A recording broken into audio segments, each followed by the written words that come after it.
Hello et salut, c'est Version Française, votre magazine de la mode, de la déco, du design, de la culture, du chic, tout simplement à la française. Et ceux qui en parlent le mieux, ce sont les étrangers, non? Naturally.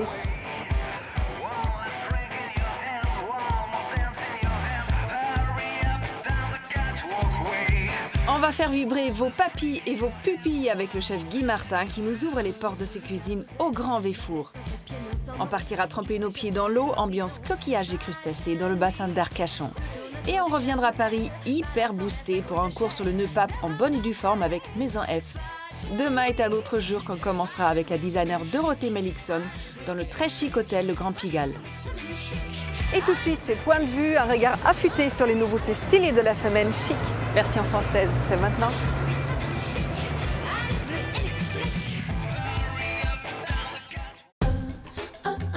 Le webzine qu'on vous propose aujourd'hui est un vrai nid à bon plan et adresse cool 100% made in France.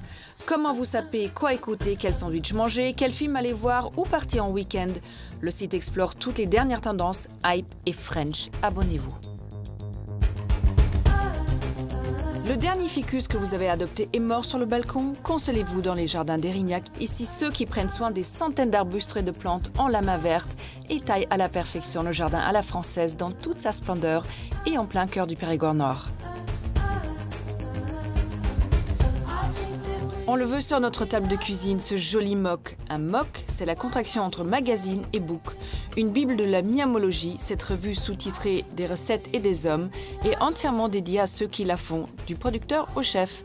L'occasion de découvrir des succulents portraits. C'est dans le Perche que French Detox conçoit ses recettes biomagiques. Selon notre degré de folie healthy, on choisit entre la cure tendre, la orange, celle qui fait moins peur quoi, ou la verte pour les vrais, pour les durs.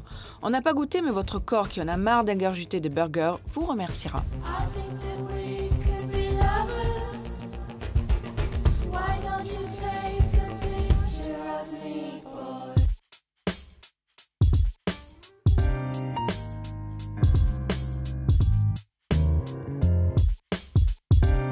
Aujourd'hui, je vous emmène pour une balade fraîche et gourmande. On commence avec le délicieux portrait sucré-salé de Guy Martin, chef passionné et passionnant.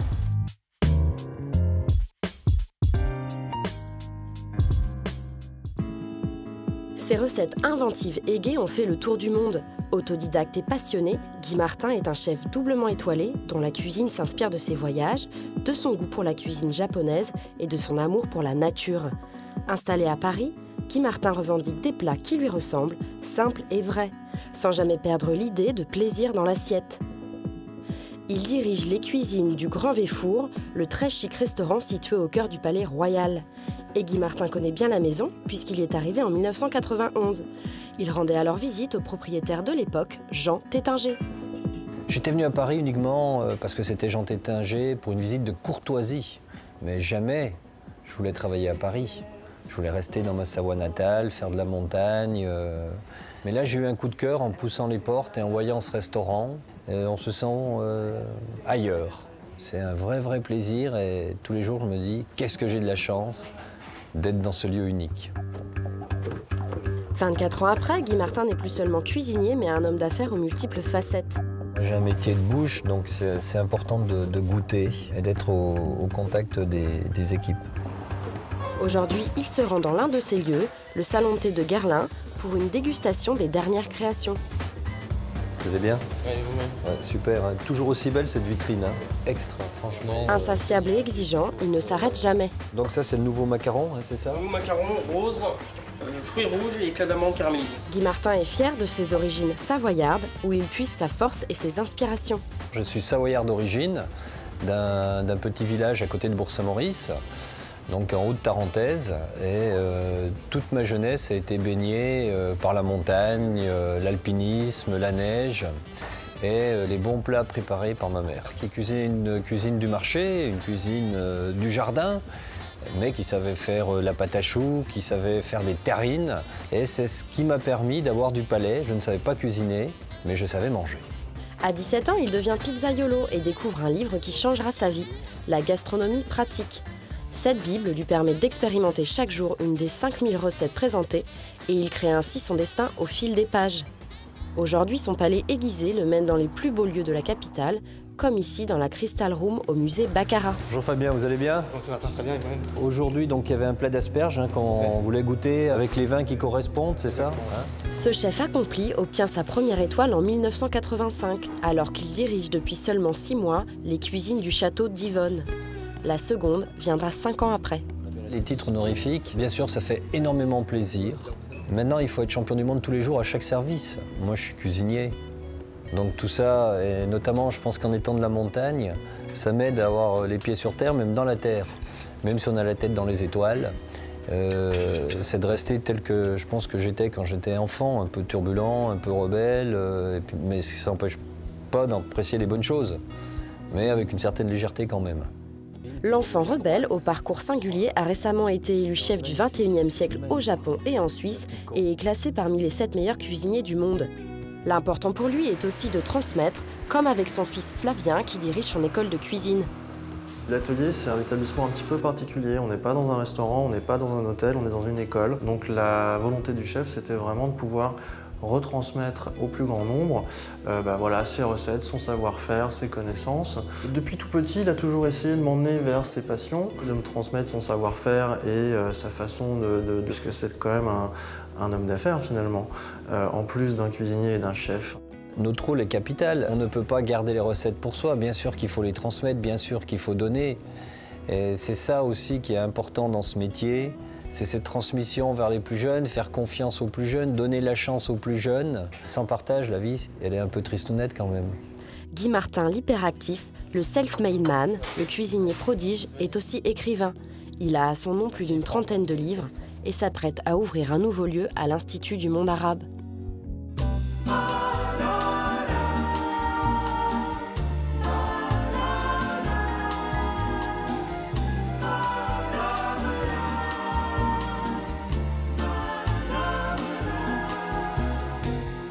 Maintenant, Guy, qu'on a vu vos différents univers, est-ce que je peux vous cuisiner un peu? Ça dépend. On a vu vos différents restaurants, vos activités. Vous travaillez avec vos collaborateurs depuis longtemps, parfois. Est-ce que la fidélité prend une grande place dans votre vie? À qui et à quoi êtes-vous fidèle? D'un point de vue professionnel, on va parler, Katharina. On va parler d'un point de vue professionnel. Alors, d'abord, fidélité envers ses collaborateurs.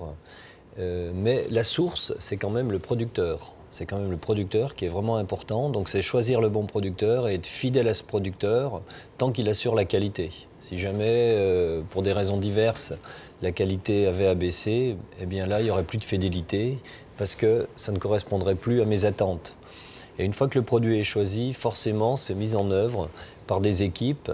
Et ce qui est important, c'est d'avoir des collaborateurs fidèles avec lesquels on partage la même philosophie du beau travail. Vous avez dit dans une de vos interviews, ce que vous avez aimé dans ce métier, c'est que le rural, donc les producteurs, côtoient un univers extrêmement luxueux qu'on peut voir ici au Grand Véfour et dans d'autres restaurants. C'est toujours vrai? Bien sûr que c'est toujours vrai. Et quand je pense à Didier Pille, à Jean-Claude Miral, qui nous amène les volailles ou les légumes, c'est vrai qu'ils vivent dans un autre univers, un univers très rural, pour la Bresse, des maisons avec des colombages qui peuvent dater du XVIIe siècle, XVIIIe siècle. Didier vit voilà, dans le Val-de-Loire de façon comme nos paysans, comme mes grands-parents, il y a un siècle pratiquement, mais ils sont dans la beauté du produit. Donc ils vont nous donner le meilleur de ce que la terre ou l'élevage peut nous donner. Et pour eux, ils sont aussi très fiers que ces légumes, que ces carottes, que ces herbes, que ces tomates, que ces volailles soient cuisinées au Grand Véfour notamment. Parfois, est-ce que ça vous arrive d'avoir un peu l'angoisse de la page blanche, de se dire « j'ai pas le temps d'être créatif dans tout ce que je fais » ? Alors là, non, jamais. Pour l'instant, la page blanche n'existe pas, jamais. Au contraire, je suis plutôt dans l'autre extrême, c'est de déborder d'idées. Donc c'est d'arriver après à canaliser, c'est ça un peu mon problème, c'est d'arriver parfois à me canaliser pour aller voilà, sur un concept. Mais non, il n'y a pas de page blanche pour l'instant. Et je pense que le jour où il y aura une page blanche, j'arrêterai. Voilà, c'est pas, moi je fais ça par passion, mon métier c'est une passion. Le jour que je sens que ça ne va plus, j'arrêterai. On a compris, Guy, vous avez des journées de folie. Si jamais, je dis bien, si jamais vous avez envie de vous reposer un tout petit peu, on a fait un repérage pour vous du côté du bassin d'Arcachon pour un week-end très lifestyle.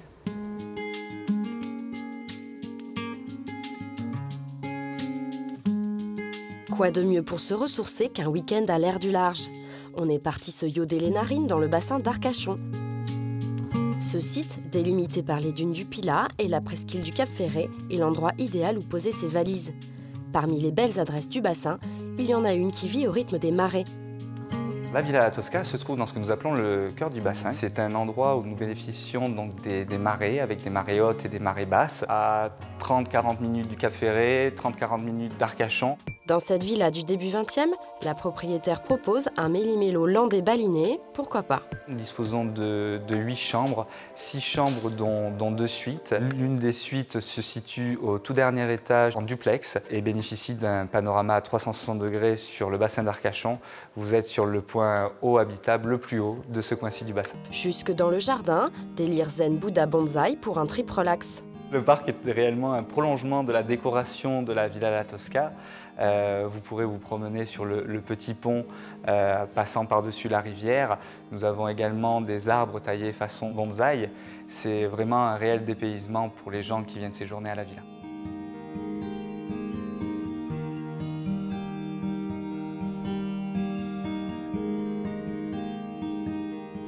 On a trouvé la vue qui tue sur le bassin, le rooftop du coin qu'il faut connaître.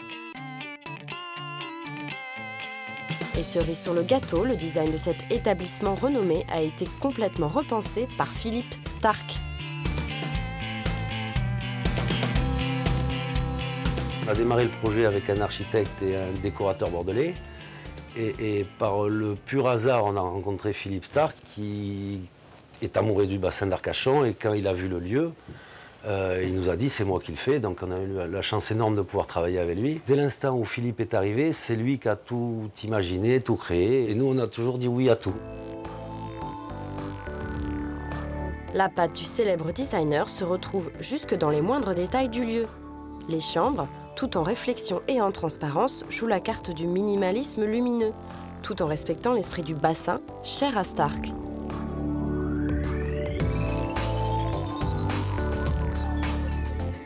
L'idée a été de dire est-ce qu'on peut l'agrandir sans avoir peur de dénaturer le site qui est magnifique. Et en fait, Philippe, il a dit il faut faire des cabanes comme au village de l'Herbe, rester très bassin.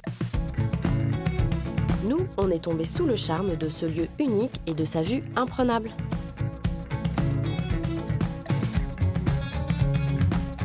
Voilà, vous connaissez nos coups de cœur du bassin d'Arcachon. Partez les yeux fermés dans ces endroits de choix. Enfilez-vous une bonne douzaine d'huîtres et vous reviendrez sans aucun doute ressourcé de ces endroits magiques.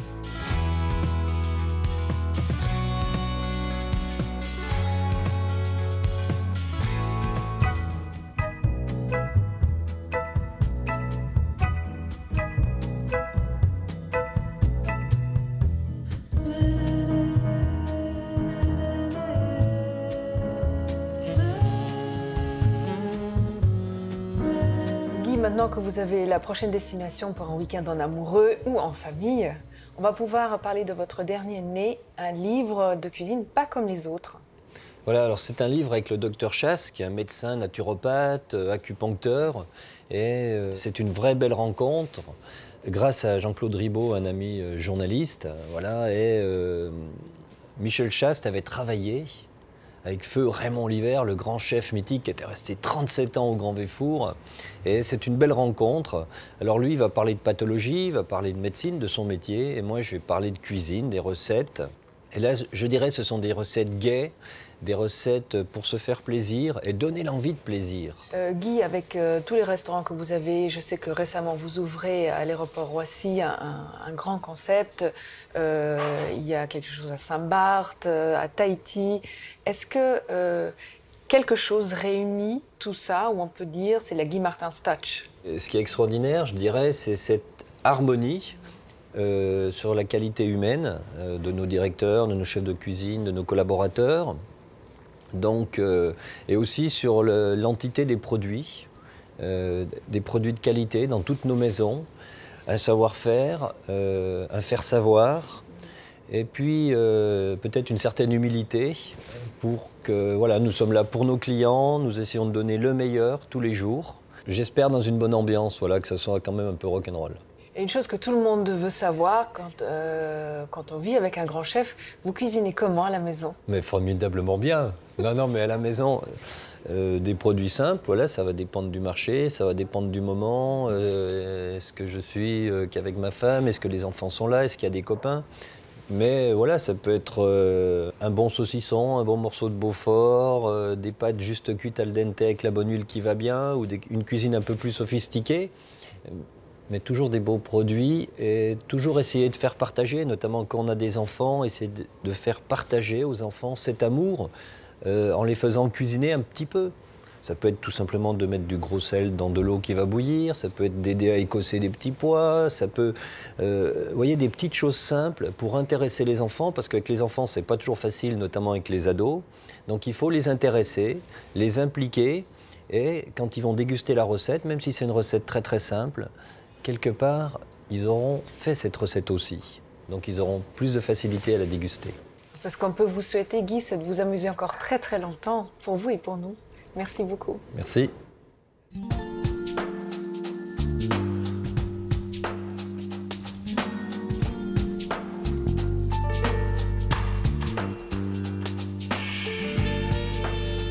Changement d'ambiance, on vous embarque tout de suite pour un petit cours de dandyisme avec les pros du nœud pape. Maison F, c'est notre focus.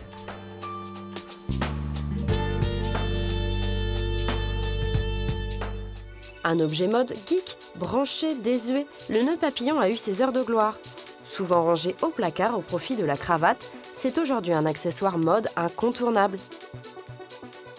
Plébiscité par plusieurs personnalités de la hype, Vincent Darré, Stromae ou encore Ariel Wiesman. Rencontre avec François-Régis Laporte, le fondateur de Maison F, cravatier parisien, qui nous dévoile ses secrets. Alors François-Régis, c'est quoi au juste un nœud papillon? C'est une pièce de tissu avec deux embouts qu'on noue autour de soi, autour du cou. Et en fait, c'est un nouage principalement. C'est comme une cravate, sauf que c'est un nœud qui est une cravate qui est plus courte. Et c'est le nouage qui fait que c'est un nouage papillon. Pour comprendre l'histoire du nœud pape, il faut remonter au XVIIe siècle et faire un petit détour par un autre accessoire. La cravate, c'est un dérivé du mot croate. C'était une pièce de tissu que portaient les soldats croates, que voici. Et en fait, on le nouait 2-3 fois autour du cou et ensuite on finissait par un nœud, un peu comme à lacet de chaussure. Et le nœud papillon est un dérivé de la cravate croate. Au début du XXe siècle, cravate et nœud pape prennent une forme distincte. Le nœud papillon est alors tantôt aimé puis délaissé en fonction des décennies. Début des années 2000, des créateurs comme Albert Elbaz ou Alexis Mabille lui donnent une nouvelle notoriété, tandis que François-Régis imagine leur nouvel aspect. Jusqu'à la création de Maison F, en fait, il y avait deux formes qui étaient principalement exploitées par les marques. C'était une forme avec des embouts droits ou des embouts pointus, dits points de diamant. Aujourd'hui, maintenant, j'ai développé différentes formes avec des embouts en forme d'ailes de papillon, d'ailes d'ange, de tête de chat, de queue de sirène, de lune, tout ce qui est géométrie, animalier et végétal. Il y a même des feuilles de lierre. Les formes maintenant sont assez diverses. François-Régis aime tellement cet accessoire de mode qu'il est quasiment investi d'une mission.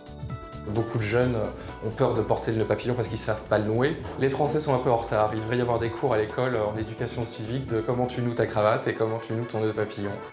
Il a imaginé un moyen astucieux pour qu'il puisse être porté de tous, sans prendre un cours de 3 plombes sur le nouage. L'homme du XXIe siècle est simple et rapide. François-Régis invente une fermeture à aimant pour rendre son nœud pape plus accessible. Je souhaite que les nœuds papillons soient portés vraiment de façon quotidienne pour aller au bureau sans avoir l'air justement d'aller au Festival de Cannes ou d'être habillé trop couture. Pour cela, il collabore avec la maison Boivin, un des secrets les mieux gardés de Paris.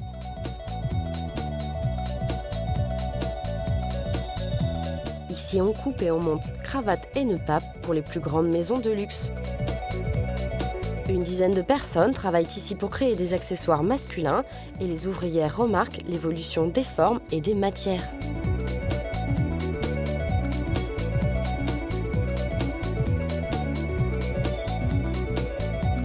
Avant, c'était des nœuds classiques, carrés, batois. Maintenant, c'est des ailes, érotiques. Il y a plusieurs formes de nœuds que personne n'a vu autre part, je pense, et qui plaît. Ce qui plaît aussi à cette clientèle exigeante, c'est la qualité des tissus sélectionnés. Un dernier conseil mode, François-Régis. Avec quoi on le porte, le nœud pape?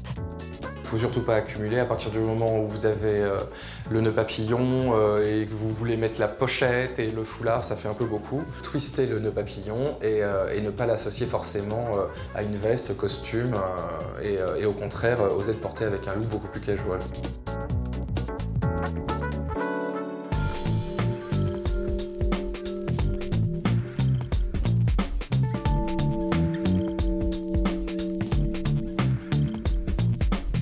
Et maintenant que vous savez comment parfaire votre look, on peut sortir direction l'hôtel Grand Pigalle, designé de la moquette jusqu'à la tasse par la très jeune et talentueuse Dorothée Melickson. Rencontre avec la relève de demain.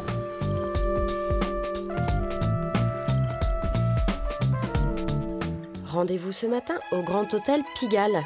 Nouvelle adresse branchée de la capitale et fraîchement décorée par la jeune Dorothée Melickson. Son nom vous est peut-être inconnu, elle est pourtant la designer du moment. Elle imagine tous les lieux cool de Paris. Café Pinson, Rachel Cakes, Hôtel Paradis ou encore le Beef Club. À 31 ans, Dorothée a réaménagé près de 20 établissements qui cartonnent en France et dans le monde. Dorothée, c'est quoi votre secret? J'essaie de faire des lieux confortables. J'essaie de faire des lieux qui sont entre guillemets un peu à la mode, mais pas trop non plus. Donc qui ont une certaine pérennité dans le temps. Et surtout où les gens se sentent bien. Particularité aussi, moi, dans mon approche aujourd'hui de mon métier, c'est de travailler aussi bien sur la scénographie du lieu, donc l'architecture intérieure à proprement parler, que le design de mobilier, que le design graphique aussi, parce que je dessine les logos, les chartes graphiques, les menus des lieux. Et en fait, l'idée, c'est d'essayer de travailler un petit peu sur tous les supports pour que l'expérience client soit cohérente du début à la fin, en fait. Une designer touche à tout qui ne laisse donc rien au hasard. Et parce que plus on est de fous, plus on rit, la surdouée de la déco collabore aussi avec d'autres talents de l'artisanat français. Exemple avec ses motifs au sol, réalisés entièrement à la main et au pochoir par le peintre Alexandre Poulaillon. Très important pour moi aussi de valoriser l'artisanat français, déjà pour sa qualité, pour sa proximité aussi, et en fait pour la cohérence de l'ensemble. Pour créer des lieux qui ont la personnalité, on juxtapose en fait plein d'éléments qui, mis les uns avec les autres, créent quelque chose, une harmonie, ou en tout cas une sensation, un sentiment. Et la manière de faire ça, c'est d'essayer le plus possible de faire des choses sur mesure. Le sur-mesure, c'est sa spécialité. Ici, on retrouve plusieurs éléments chers à l'univers de la créatrice, comme le papier peint, les appliques ou encore des pièces en laiton. Un méli-mélo chic et chaleureux, une atmosphère conviviale qui nous transporte. Il y a ces hublots octogonaux qui reprennent la forme du logo qu'on voit ici, qui font en fait vraiment des communications entre la partie restaurant et la partie hôtel, qui rappelle cet esprit un peu voyage. Pareil, cette porte aussi, qui est une porte qui arrive en fait en plein milieu du comptoir, et pour les clients de l'hôtel, c'est un accès privilégié aussi pour venir prendre son petit déjeuner ou venir tout au long de la journée. On a ce très grand comptoir qui fait vraiment, qui est le lieu de vie du restaurant, puisque c'est là où on a le buffet du petit déjeuner le matin, c'est là où on peut venir toute la journée, déjeuner, dîner, goûter, prendre un thé, et c'est vraiment un élément important. J'ai essayé de faire un lieu assez masculin en bas, plus masculin que ce que je fais d'habitude, un petit peu plus sombre. Et dans les étages, ça donne quoi? Réponse dans une des 37 chambres de l'hôtel, avec des détails d'importance comme l'ananas. Le petit ananas, ok. J'ai dessiné les têtes de lit. On a plusieurs harmonies différentes selon les chambres, mais la trame reste assez commune. On a aussi dessiné cette moquette Oslo, donc qui reprend le pelage de l'Oslo. Pareil, c'est toujours un truc assez classique dans la décoration, le motif panthère. C'était une manière de le traiter un petit peu différemment. Élue créatrice de l'année par le salon Maison et Objets, Dorothée n'a pas le temps de s'ennuyer et travaille actuellement sur 2 hôtels et un bar. Mais Dorothée, que peut-on te souhaiter de plus? Un bateau, ce serait un exercice assez amusant de décorer un bateau. Travailler sur des nouveaux exercices, ça permet de toujours se remettre en cause, de découvrir des nouvelles choses et voilà, qui sont utiles après pour la suite.